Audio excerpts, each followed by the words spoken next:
Hello CGPSian, I am Dr. Roy Manu. Again, I welcome to all of you in our YouTube channel CGPSC Sources Academy. Dear aspirant, today we discuss some interesting fact about Bhunjia Janjati in our Chhattisgarh state. So keep watching this video and gaining more knowledge about जात्रा पर्व इन भुंजिया जनजाति। जात्रा पर्व को समझने से पहले हम भुंजिया जनजाति के परिचय को सबसे पहले समझते हैं। भुंजिया जनजाति छत्तीसगढ़ की प्रमुख जनजातियों में से एक है। यह जनजाति आज भी अत्यंत पिछड़ी हुई अवस्था में है।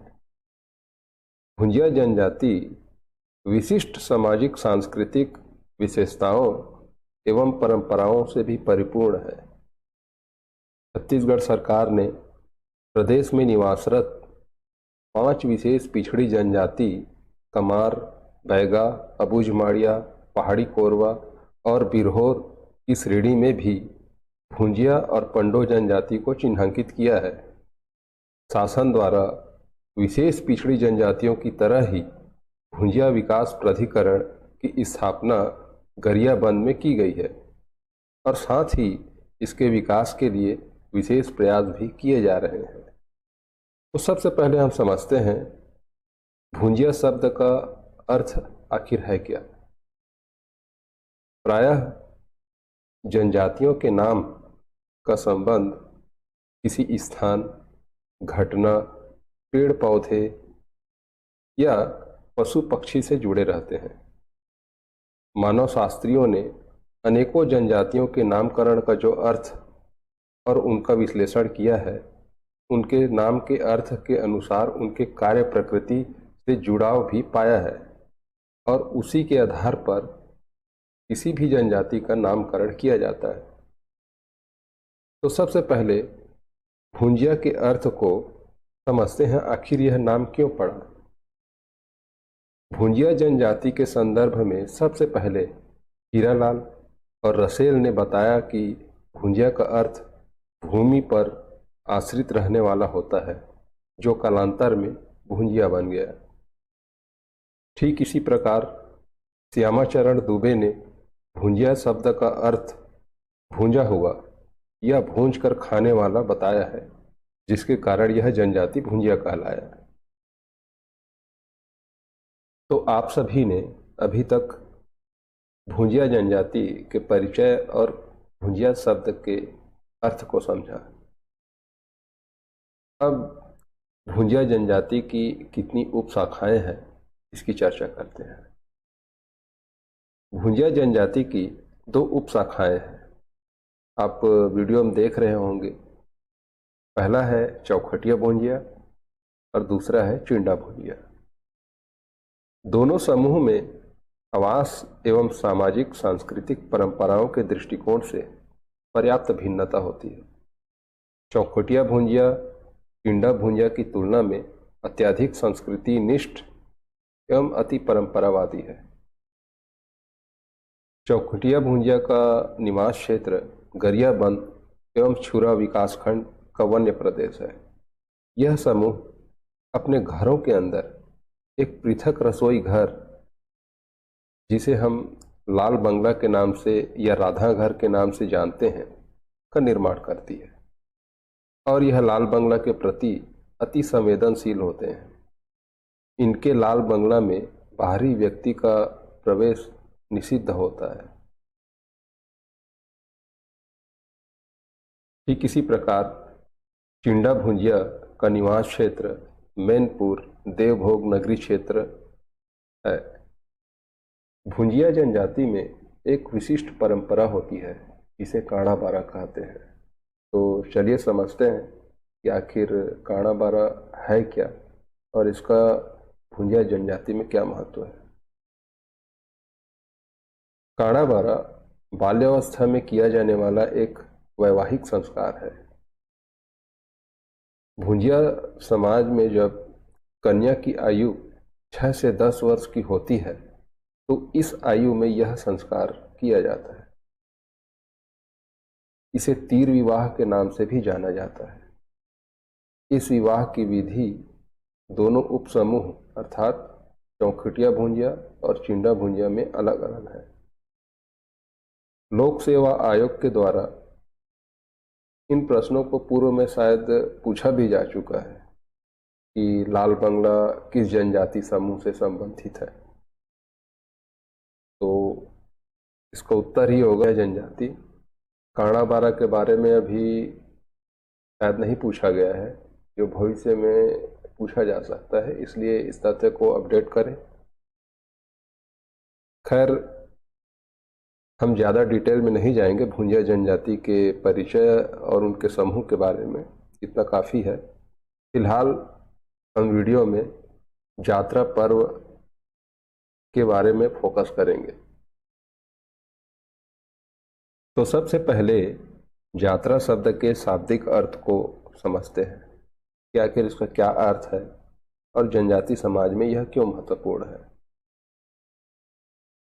यात्रा जनजाति जीवन शैली की एक महत्वपूर्ण सांस्कृतिक पक्ष है, क्योंकि जनजातियों का संबंध नदियाँ, घाटियाँ एवं पहाड़ियों से सदा ही रहा है। इसीलिए तो इनको माटी पुत्र भी कहते हैं। इनके देवी देवताओं का स्थान इन बिहड़ वनों एवं पहाड़ों में है, जिसकी पूजा पाठ यह समय समय पर करते रहते हैं।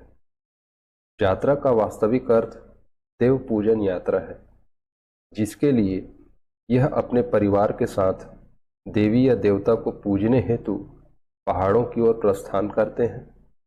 इस यात्रा पर यह जनजाति समाज बैगा के साथ निकलते हैं तथा अपने साथ पूजा की सामग्री तथा बलि हेतु बकरा या मुर्गी मुर्गा भी लेकर जाते हैं। इनकी यात्रा के दौरान यह जड़ी बूटियां एवं अन्य वनोपज का संग्रहण भी करती हैं। जहाँ जहाँ देवता का वास रहता है वहाँ पहुंचकर अपना ये डेरा जमाते हैं और विधि के अनुसार पूजा में शामिल होते हैं। आधुनिक समाजों में भी इस प्रकार की देव यात्राएं की जाती है। So now student, we can begin to discussion about जात्रा पर्व। जात्रा पर्व को समझना इसलिए आवश्यक है क्योंकि इससे संबंधित तथ्य का विवरण बहुत ही कम किताबों में दिया गया है, और यही कारण है कि आप सभी को इस महत्वपूर्ण तथ्यों से अवगत कराने के लिए यह वीडियो बनाया जा रहा है। इस वीडियो में हम एक एक करके यात्रा पर्व का उल्लेख करेंगे। कहीं ऐसा ना हो किसी एग्जाम में इसके संबंधित कुछ प्रश्न पूछे जाएं और आपसे ना बने। और पीएससी का नोटिफिकेशन जारी हो चुका है, तो अपनी तैयारी जोरों पर रखें। तो सबसे पहले हम चर्चा करेंगे कांदा डोंगर यात्रा। भुंजिया जनजाति में कांदा डोंगर यात्रा अत्यंत महत्वपूर्ण धार्मिक यात्रा है। कांदा डोंगर मुख्यतः एक पहाड़ है जहां कुलेश्वरी देवी प्रतिस्थापित की जाती है। इस देवी की पूजा में भाग लेने के लिए 5 से 7 दिन तक की यात्रा कर भुंजिया जनजाति कांदा डोंगर के नीचे इकट्ठे होते हैं। भुंजिया जनजाति की मान्यता के अनुसार इस यात्रा में 84 गांव की भुंजिया जनजाति हजारों की संख्या में, जिसमें महिला, पुरुष, बालक, वृद्ध सभी सम्मिलित होते हैं। मुख्य रूप से यह यात्रा नवरात्रि पर्व के अवसर पर आयोजित की जाती है, और ऐसी भी मान्यता है कि लोगों को अपने जीवन में कम से कम 3 बार कांदा डोंगर की यात्रा करना अनिवार्य होता है। अर्थात कांदा डोंगर यात्रा मनौती मांगने के लिए भुंजिया समाज में प्रसिद्ध है, और यह वर्षों से भुंजिया समाज में पीढ़ी दर पीढ़ी चला आ रहा है। इसका इतिहास जानना दरअसल अंधेरे कमरे में सुई ढूंढने के समान है। इसलिए हम कह सकते हैं कि कांदा डोंगर यात्रा भुंजिया जनजाति की एक अटूट आस्था और एक धार्मिक विश्वास का प्रतीक है, जो कि एक महत्वपूर्ण पर्व है जिसे भुंजिया समाज में विशिष्ट रूप से मनाया जाता है।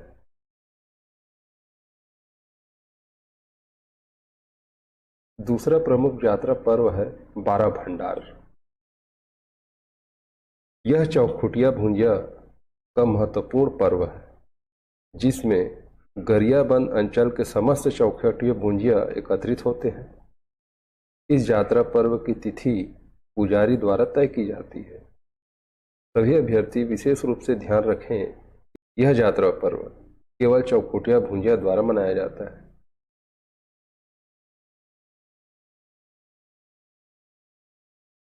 तीसरा प्रमुख यात्रा पर्व चेरू यात्रा है। चेरू यात्रा के बारे में एक मान्यता है कि इसमें शामिल होने वाले को कभी कोई बीमारी नहीं होती। इस पर्व में भुंजिया जनजाति के द्वारा आसपास की पहाड़ियों में स्थापित बूढ़ा देव, ठाकुर देव और माटी देव की पूजा के लिए यह पर्व आयोजित की जाती है। इस यात्रा पर्व में सभी सम्मिलित हो सकते हैं। साथ ही साथ इस पर्व के अवसर पर गीत और नृत्य भी किया जाता है। सामान्यतः यह पर्व 1 या 2 दिन का होता है।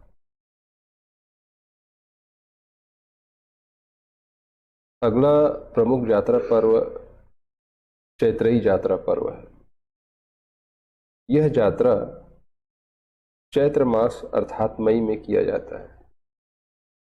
इसके नाम से ही पता चल रहा है, चैत्रई, इट मीन्स चैत्र मास। इस यात्रा के दिन भुंजिया जनजाति के लोग गांव के पास की पहाड़ी में स्थापित धारिणी देवी अर्थात अन्नपूर्णा देवी की पूजा करने के लिए जाते हैं। सभी अभ्यर्थी विशेष रूप से ध्यान रखें, हर एक यात्रा पर्व एक विशिष्ट देवी देवता के लिए किया जाता है और चैत्रई यात्रा मुख्य रूप से अन्नपूर्णा देवी, जिसे हम धारिणी देवी भी कहते हैं, के लिए आयोजित की जाती है। ठीक है, इसे अपडेट करें।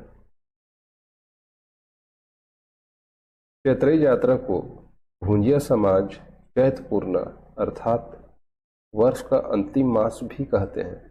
इस दृष्टिकोण से यह यात्रा भुंजिया समाज में पुराने वर्ष की विदाई और नए वर्ष के आगमन के स्वागत के लिए मनाई जाने वाली एक महत्वपूर्ण पर्व है और यह पर्व 3 से 4 दिन का होता है। तो आज की इस वीडियो में हमने चर्चा किया कांदा डोंगर, बारह भंडार, चेरू यात्रा और चैत्रई यात्रा। ये चारों यात्रा पर्व भुंजिया समाज में विशेष रूप से महत्वपूर्ण है और इससे संबंधित अभी तक प्रश्न नहीं पूछे गए हैं, तो इसे अपडेट करें, यह इम्पोर्टेंट है। और आज की इस वीडियो में हम बस इतना ही चर्चा करेंगे। हमें यह उम्मीद है कि आज का यह वीडियो आप सभी के लिए लाभदायक सिद्ध होगा, क्योंकि वर्तमान परीक्षा प्रणाली के प्रश्नों में भी परिवर्तन आ चुका है। इसलिए नए नए तथ्यों को आप सभी अपडेट करते रहें। साथ ही छत्तीसगढ़ से संबंधित नए नए तथ्यों की जानकारी के लिए हमसे जुड़े रहें और हमारे इस चैनल को लाइक, सब्सक्राइब एंड शेयर जरूर करें। मैं डॉक्टर रवि मनु पुनः आप सभी का हमारे YouTube channel CGPSC sources academy में हार्दिक स्वागत करता हूँ। धन्यवाद।